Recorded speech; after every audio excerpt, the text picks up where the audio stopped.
Wah, wah, wah, wah, wah, wah. Wah, wah, wah. Wah. Saya mau coba naik ya. Udah ada gandolannya seperti ini, saya mau coba naik. Aduh, aduh, aduh, aduh.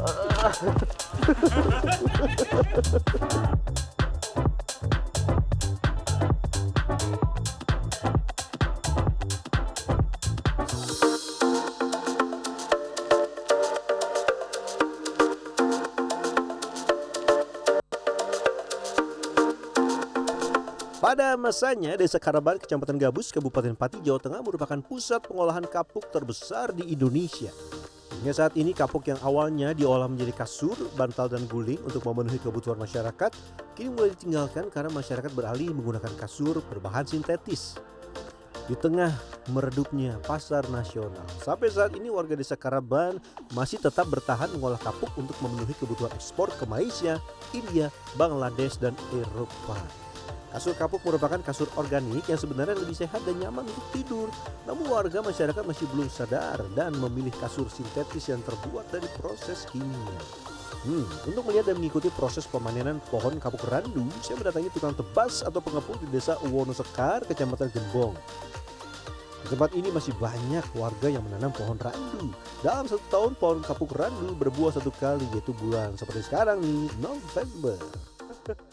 Waduh, iki kita belusuan ke kebun-kebun di Kabupaten Pati, Jawa Tengah ya.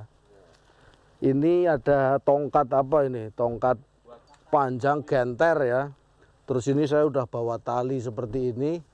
Kita mau metik buahnya pohon randu atau kapuk. Untuk memanjat pohon randu ternyata bukan hal yang mudah. Pohon randu berukuran besar dan berduri. Ini membuat pohon ini tidak bisa dipanjat secara langsung, melainkan harus dibantu menggunakan bambu atau genter dan tali besar atau tali tampar seperti ini. Kalau manjat seperti ini nggak kuat ini, kita nggak bisa naik ke sana. Nah ini manjatnya pakai bambu ini. Ini udah ada gandolannya seperti ini nih. Itu atas. Nah ini.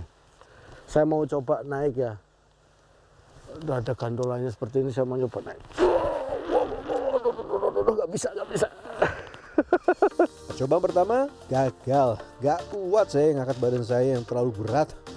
Saya masih penasaran mau manjat pohon randu dengan bambu. Ya. Nggak bisa. Tetap nggak bisa, tangannya nggak kuat sampai gini. Buat naik nggak bisa. Saat sedang asik melihat pekerja memanjat pohon randu dengan bambu, foto jurnalis Probo Kusartoyo tertimpa buah randu yang jatuh dari atas pohon. Waduh, beruntung nih, bukan kena yang kulitnya keras. Kalau kena kamera apalagi muka, gimana? Ini luar biasa banget bener, aduh. Aduh, seru banget. Aduh.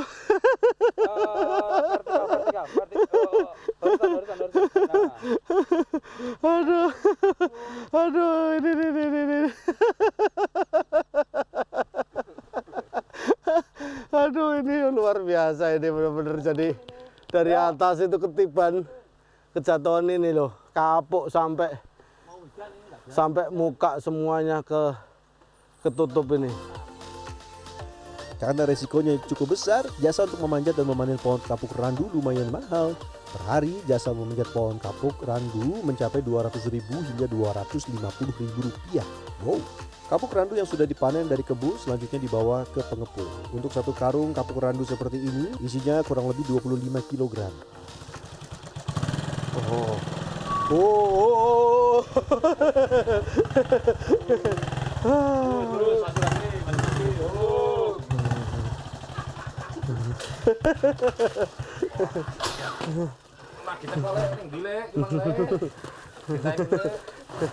Setelah mengikuti proses pemanenan buah kapuk randu hingga tempat pengepul kapuk randu, selanjutnya saya berpindah ke tempat pengolahan Desa Karaban, Kecamatan Gabus. Di tempat ini hampir 1 kampung mengolah kapuk randu.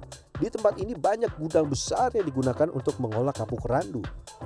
Untuk melihat proses pengolahannya, saya bersama dengan Suparman, salah satu pemilik usaha pengolahan kapuk randu. Pertama, buah kapuk randu dari pengepul akan dikupas dan dipisahkan. Proses pengupasan biasanya dilakukan ibu-ibu warga desa Karaban dan bahkan karena kekurangan tenaga kerja, banyak pekerja yang datang dari luar desa atau bahkan luar kecamatan. Pengupasan kulit ini. Oh, Diambil tempat kulit, pengupasan. sama hatinya dikupas. Nanti dari pengepul itu dibawa ke sini, di sini dikupas. Ya, dikupas, diambil kulitnya sama hatinya. Proses mengupas kulit kapuk randu harus secara manual satu persatu. Para pekerja biasanya bekerja secara borongan per karung mulai dari jam 8 sampai 4 sore. Untuk proses pengupasan pernah diuji coba menggunakan mesin, tapi hasilnya nggak sebaik menggunakan manual satu persatu. Buah kapuk randu ternyata semua memiliki fungsi dan laku dijual. Bagian dalamnya yaitu ati kapuk masih dapat diolah menjadi kapuk. Sementara untuk bagian kulit luar digunakan sebagai bahan bakar, yang terbuka dapat digunakan sebagai bahan campuran membuat makanan atau kue. Waduh. Oh, ini ditampung, ini dijual lagi ya Pak ya? Iya, dijual lagi, nanti ada pembelinya lagi. Berapa per kilo Pak untuk Nah, ini? per kilo biasanya satu sak 15.000. Oh, satu sak Per ini ya? karung itu. Setelah mengikuti proses pengupasan, selanjutnya saya berpindah lagi ke gudang dan tempat pengolahan. Di tempat ini kapuk randu yang sudah dikupas ditempatkan di dalam karung-karung besar seperti ini.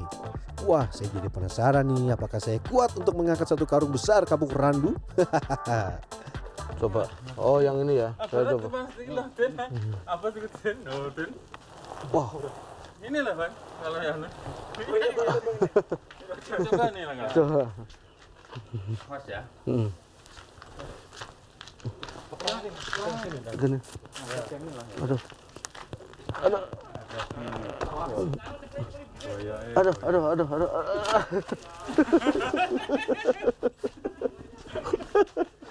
Aduh. Ini beratnya 60 kilo lebih ya. Kelihatannya kapuk tapi ternyata berat, ini harus diangkat. Ini kalau masih mentah kan agak berat. Iya, agak berat, belum dijemur ya. Aduh. Udahlah, saya serahkan sama ahlinya ya. Coba Pak, Bapak gimana tekniknya Pak? Tempat penjemuran kapuk harus khusus. Bagian lantai sudah keras seperti ini, sementara bagian samping tertutup dinding dan bagian atas ditutup menggunakan jaring. Kapuk yang berada di karung selanjutnya dijemur di tempat ini. Jika tidak ditutup jaring, maka kapuk akan bertebaran kemana-mana. Tuh lihat, saya berada di antara tebaran kapuk seperti ini. Setelah tadinya dikupas, ini masih ada kulit-kulitnya sebelumnya. Terus ini sudah jadi kapuk seperti ini. Dijemur berapa lama Bu jemurnya Bu? 2 jam. Jemurnya 2 sampai 3 jam. Tahap selanjutnya tinggal proses memasukkan kapuk randu yang sudah dijemur ke dalam mesin blower. Mesin ini berfungsi memisahkan kapuk randu dengan kelenteng atau biji dari kapuk randu.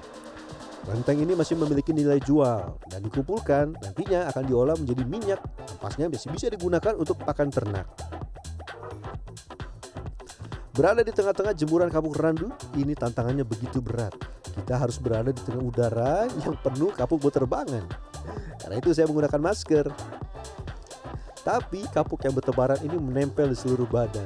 Bahkan foto jurnalis CNN Indonesia Probo Kusartoyo, seluruh wajah dan badannya penuh kapuk. Aduh. Oh, ini kita masuk ke Masuk ke bloweran, pemisah antara ini biji sama kapuknya biar jadi grade A. Oh. Pas bijinya. ini kita masuk ke ini mesin blower namanya Pak ya. Setelah dimasukkan ke dalam mesin blower, kapuk akan keluar sudah bersih, tidak ada biji yang terbawa. Di tempat ini bertebaran kapuk yang sudah bersih atau grade A atau kualitas super.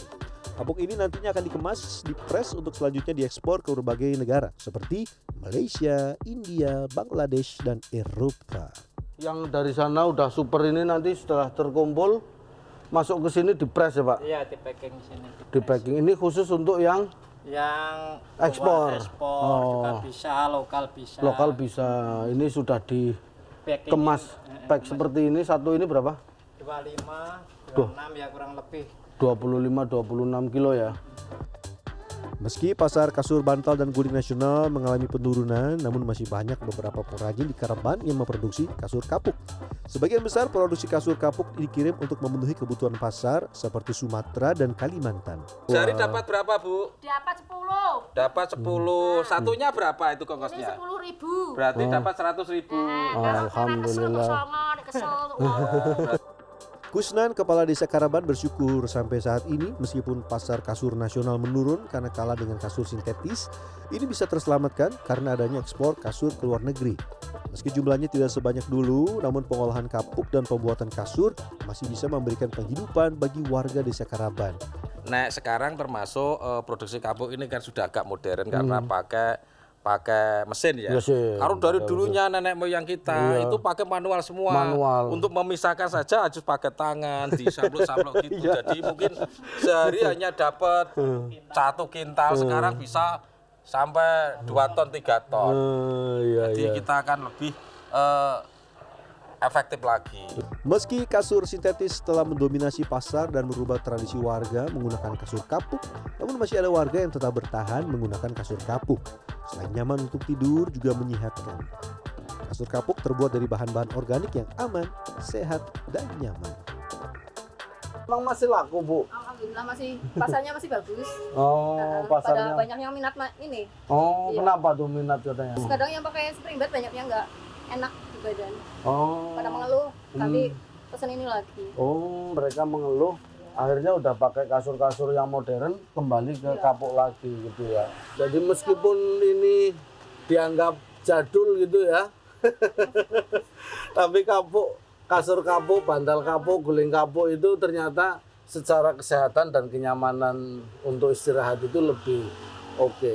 Robi Sofwan Amin, Probokus Hartoyo, Pati, Jawa Tengah.